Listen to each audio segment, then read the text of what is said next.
Fala pessoal, tudo bem?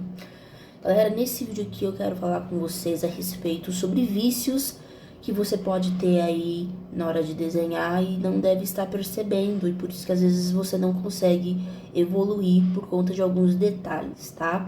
Então eu vou estar falando sobre 5 tipos de vícios que podem atrapalhar você evoluir no desenho realista, tá bom? Seja muito bem-vindo, se é a sua primeira vez aqui, eu me chamo Jamile Naider, eu dou aulas de desenho realista e você está no canal onde eu passo várias dicas, né? Passo bastante conteúdo aqui legal para você estar se desenvolvendo aí nessa área do realismo. Vamos começar falando sobre o mau uso dos lápis e das ferramentas de desenho. Como é que você tem utilizado as suas ferramentas de desenho, né? Você tem organizado sua mesa na hora de trabalhar? Tem limpado suas ferramentas de desenho, né? Como é que você tem utilizado da maneira certa, na sequência certa, né? Parece que não tem, mas tem sim o momento certo de você utilizar o pincel, de você utilizar o esfuminho. Bom, nesse caso aqui, vamos usar como exemplo esse rolinho de papel, que é o famoso esfuminho, tá? O esfuminho é um rolinho de papel prensado. O que acontece? O esfuminho, pessoal, você tem que tomar muito cuidado em questão de higiene, porque ele, por ser papel, ele absorve muito suor, muita oleosidade da nossa mão, sujeira, né? Você pode ver que esse daqui tá bem já gasto. Normalmente ele chega branquinho, né? E vai virando essa coisinha feia aqui, toda suja. Mas isso aqui é normal ao tempo que você vai utilizando sobre os desenhos, tá? Ainda mais para quem trabalha com pó de grafite, é complicado não sujar, né? Então vamos lá, galera, o que acontece? Se você olhar aqui, né, a ponta do esfuminho, ele tá sujinha, né? E em alguns casos, é até legal você utilizar o esfuminho como técnica para você sombrear em áreas mais escuras, que não requer tanto assim, tanta, o que eu posso dizer, que às vezes tem até algumas manchas já presentes que você precisa fazer, você pode utilizar o esfuminho com a ponta suja, tá? O esfuminho ele serve, né, para sombrear, para você tirar aquela textura rústica do lápis em áreas menores. Quando é área maior no desenho, a gente utiliza o papel higiênico, certo? O papel higiênico ele também substitui o esfuminho. A maioria das pessoas que começa a trabalhar, a experimentar ferramentas novas, às vezes não tem um auxílio ali de um profissional no lado para estar ajudando ela a utilizar aquela ferramenta da maneira certa.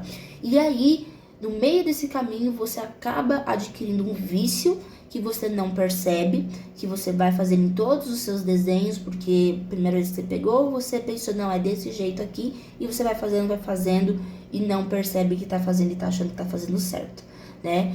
Então, é dessa maneira que a gente adquire esses vícios do mau uso da ferramenta do esfuminho, do pincel, enfim. O esfuminho, ele não se esfrega no desenho. Eu já vi muita gente esfregando o esfuminho assim, sujo mesmo, em áreas nada a ver ali, que eram bem claras, que não podia ter manchas, e a pessoa vai lá, esfregou, passou de qualquer jeito, porque não tem noção. Se você tem isso, é ideal que você comece a fazer da maneira certa, né? Tirar esse vício de esfregar esfuminho, dosar a pressão da sua mão na hora que você for passar o esfuminho no papel. E outra coisa, pessoal, limpeza. Quando você for trabalhar em áreas mais claras, limpa o teu esfuminho. Pega uma lixa fina, para você não estragar o esfuminho. Ele vai esfarelar um pouquinho, mas ele vai ficar mais aderente para você passar no papel. Você vai sentir que ele espalha melhor, tá? Limpa o teu esfuminho, coloca numa superfície limpa da sua mesa, né? Organiza a sua área de trabalho, principalmente quem trabalha com encomenda, é ideal que tenha, né, essa higiene, essa organização, certo? Para você não manchar aí o seu desenho, beleza? A estética também é muito importante, conta também aí na evolução do desenho, tá, pessoal? Então, limpa o esfuminho, limpa também o teu pincel. O pincel, pessoal, o que acontece? Às vezes a gente utiliza ele de última hora, quando já tá finalizando uma camada, ou quando a gente quer escurecer um pouquinho mais uma área, né? Ou na hora de fazer uma textura e a gente não quer passar o esfuminho para não espalhar tudo o grafite, aí a gente só passa o pincel. O pincel, ele serve para dar suavidade em detalhes, tá? Ele suaviza detalhes, suaviza também a parte mais escura do sombreamento. Agora, se você pegar o esfuminho, passar numa área escura e depois passar numa área clara do desenho, amigo, você vai manchar o seu desenho. Então, toma muito cuidado. Tenha mais de um, de dois pincelzinhos aí com você, tá? Deixa eles limpinho também. Deixa um para utilizar só com pó de grafite, para fazer fundo preto absoluto, tá? Saiba organizar suas coisinhas aí que vai dar bem certo. Outra questão de ferramenta, pessoal, borracha. Essa borracha minha aqui, ela tá um pouquinho gasta, tá? Eu não sei se vocês vão conseguir enxergar aí, mas eu preciso cortar a pontinha dela. Muito aluno, eu vejo muito aluno pegando borracha assim, toda suja, com a ponta redonda e tentando fazer fios de cabelo com a borracha toda zoada e não consegue fazer, não consegue alcançar ali um efeito legal no desenho por conta da borracha e também a forma que passa a borracha, né? Então, quando você for fazer, por exemplo, fios de cabelo, para você não fazer aquele fio, aquele brilho grosseiro no cabelo, corta, chanfra bem a ponta, tá? Na diagonal. Já tem vídeo aqui no canal ensinando isso, tá? Limpar esfuminho também. Corta aí a borrachinha na diagonal e passa com leveza, tá? Sobre o papel, sobre a área que você quer ali jogar um pontinho de luz, certo? Já falei do pincel e vamos falar aqui a questão do lápis. O lápis, pessoal, também tem a questão do muito iniciante não saber dosar a ponta do lápis, tá?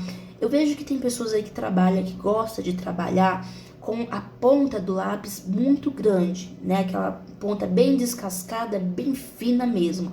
Mas isso já é uma coisa da pessoa, né? É a identidade da pessoa no desenho. Eu não acredito que isso seja para todos. Então, para aquela pessoa, ela tem mais precisão de desenhar daquela forma. Agora, tem pessoas que faz isso no lápis e nem sabe nem o porquê que tá fazendo uma ponta gigante no lápis. Não sabe nem para que serve, tá? Na minha teoria, é sim para ter mais precisão, né? Nos fundamentos aqui do realismo, é para ter mais precisão de penetrar ali no papel, né? De fazer um sombreamento mais profundo, mais limpo, né? Porém, também é um trabalho bem mais demorado.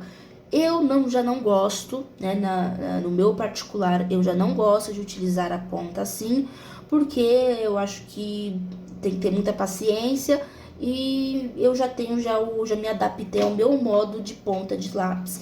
Eu gosto da ponta não muito fina e nem muito arredondada, né? Eu gosto dela equilibrada para me conseguir fazer um sombreamento ali bem bonito, tá? E eu consigo ter bons resultados com isso, tá? Então, galera, é ideal que vocês passem por esse processo de conhecimento com os materiais que você tem, tá? Você não precisa ser o top das galáxias com o melhor material de desenho para você desenhar. Você só precisa ter organização, higiene e saber utilizar as ferramentas do desenho da maneira correta, beleza? Segunda coisa, pessoal, não saber dosar a pressão da mão sobre o papel ou dosar ali, né, o lápis sobre o papel.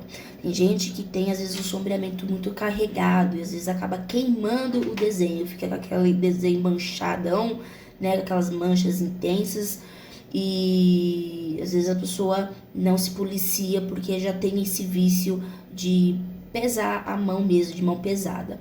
E tem o pessoal também que tem a mão muito leve, porque tem medo de escurecer o desenho. E quando você tem medo de escurecer o desenho, o seu desenho ele acaba ficando morto, sem vida, né? Aquele famoso desenho esbranquiçado, tá? Então, é ideal que você vá treinando, porque no início é comum que isso aconteça. É normal que você tenha medo de escurecer, que você não consiga jogar um contraste, mas se for o caso ao contrário, de você ter a mão muito pesada, aí você tem que fazer bastante exercício de degradê ali, para você suavizar o peso da sua mão, beleza? E isso também conta bastante com a questão da ponta do lápis que eu falei anteriormente, pessoal. Tem pessoas que vai se adaptar com a ponta mais fina e tem pessoas que vai se adaptar com a ponta mais redonda ou meio termo. tá? Mas é ideal que você alcance o melhor sombreamento através da sua técnica. Você tem que desenvolver a sua técnica, tá? A sua identidade no desenho, beleza? Então fica aqui mais uma dica para vocês sobre não saber dosar a pressão da mão sobre o papel. Isso pode ser um vício também que você adquire no início da sua trajetória aí com desenho e às vezes você não consegue perceber, né? Normalmente a pessoa percebe, mas ela não sabe como sair disso, né? É simplesmente controlando o peso da mão. Beleza, pessoal? Vamos lá, terceiro, falta de percepção. Galera, isso daqui, a falta de percepção é fatal, né? A percepção no início, sim, ela é muito pobre, ela é muito rasa no início, né? Você tem que acostumar, você tem que ir afiando o seu olhar para perceber detalhes, tons, né? Tons de cinza principalmente ali presente na imagem, tons de contraste que você precisa decifrar ali para você aplicar no seu desenho. E no início a gente não tem isso, tá? Mas se você já é uma pessoa que tá no intermediário aí no desenho, já faz um tempo que você tá desenhando e não consegue contrastar os seus desenhos, não consegue aplicar detalhes de maneira certa, é falta de percepção, tá? Essa falta de percepção, ela limita a tua evolução no desenho. Tem um vídeo aqui de eu falando sobre percepção, como é que faz para você aumentar isso, resolver isso. Inclusive eu mostrei um desenho da Sherry Stone que eu fiz no início da minha trajetória, lá uns 5 anos atrás, e o desenho que depois eu fiz, depois de 4 anos, eu refiz o mesmo desenho, e o desenho parece que tava em outra qualidade, né? Então, assim, vou deixar esse vídeo aqui para vocês assistirem, é bem legal, e é bem interessante vocês fazer essa releitura aí e observar essa parte, tá? Da falta de percepção. A quarta coisa, pessoal, má postura. A má postura, pessoal, sim, ele pode interferir também na maneira como você desenha, como você sombreia, né? Como é que você respira, porque se você senta todo desengonçado, como se estivesse com preguiça, né? Você não vai ter força na sua mão, ali você não tem a mão firme, a posição certa da mão para você estar sombreando, né? Às vezes a postura da mão também, o que conta é a forma que você sombreia. Tira sua mão do papel, vai sombreando com lápis, tá? Move todo o seu braço, tá? Em algumas outras áreas mais pequenas, sim, você pode encostar a mão do papel e sombrear, sim. Mas em algumas outras áreas que requerem um sombreamento mais homogêneo, é ideal que você trabalhe com o seu braço também, tá? Então, isso, a questão da má postura, pode interferir também a respeito da evolução do desenho, tá? Quando você for desenhar, senta numa cadeira confortável, num ambiente confortável, né? Numa mesa limpa, organizada, uma mesa que você não vai ter que ficar se curvando muito para frente e nem ficar muito para trás também, uma mesa que bata aqui na sua garganta, tá? Você vai sentar, respirar, controlar sua ansiedade. Pensa que é um momento de lazer ali com você, porque o desenho, ele em si, ele é uma meditação, né? Você senta ali e se concentra, você sai, né, da bagunça do mundo para você se concentrar naquele exercício, beleza? Bom, vamos falar aqui agora sobre o último, que é a falta de planejamento. Pessoal, aqui na minha cidade tá muito calor, né? Até o momento que eu tô gravando esse vídeo, então tô até brilhando aqui, aqui no vídeo, tá? Mas não se importem com isso. Galera, falta de planejamento no desenho, o que que acontece? Quando você pega um desenho para fazer, né? Você viu uma imagem, nossa, uma imagem linda, eu quero fazer essa imagem. Você vai lá com toda a sua ansiedade, toda a sua velocidade, pega o desenho para fazer, mas você não tem planejamento. Você se encantou com a imagem, né? Mas você não teve o planejamento, você não reservou ali uns 10 minutinhos de meditar sobre a imagem, sobre as técnicas que você vai utilizar, sobre qual lápis, o que que você vai fazer, como você vai fazer, né? Então, essa falta de planejamento, pessoal, muitas vezes é por conta da ansiedade. Eu tenho que fazer logo esse desenho para me postar, fica aquela ansiedade de postar nas redes sociais. E isso, cara, interfere demais na sua evolução, porque você tira toda a sua concentração ali do momento que você está fazendo esse exercício para você se importar com outras coisas externas, né? Então, a rede social, ela pode esperar, pessoal. Em alguns casos, ela pode esperar sim, tá? Então, faça o seu desenho, reserve um momento do seu dia para você fazer. Antes de você começar, separe os seus materiais que você vai utilizar, observa a técnica, observa os detalhes presentes na imagem, né? E tudo é um desafio no desenho, tudo é um desafio. Mas à medida que você vai fazendo dessa forma, você vai afiando a sua percepção, tá? Esses assuntos que eu falei aqui, pessoal, todos estão interligados uns aos outros, tá? Na maioria dos casos, é a questão da ansiedade mesmo que a pessoa tem de querer terminar logo, de mostrar logo pro pessoal na rede social e não sabe se controlar, né? E deixa de dar atenção pro desenho, de se concentrar, de prestar atenção em algumas partes, né? Ou às vezes tá até prestando atenção, mas às vezes desvia e quando vai voltar já tá fazendo outra coisa, né? E esquece daquilo que ia fazer, tá? Então é ideal que você preste atenção nisso, tome bastante cuidado. E por favor, se caso você tiver alguma dúvida, deixa aí nos comentários que eu irei te ajudar, tá? Me procura lá nas redes sociais, Instagram, Naider Retratos, tá bom? Sempre tô lá postando, às vezes eu posto os conteúdos mais reflexivos lá, alguns processos dos meus trabalhos que eu tô realizando, tá? E se inscreva no canal também, porque eu vou passar bastante técnica, bastante dica pra vocês aí se abrir para esse mundo que é tão lindo que é o realismo, tá bom? Um forte abraço e eu vejo vocês no próximo vídeo.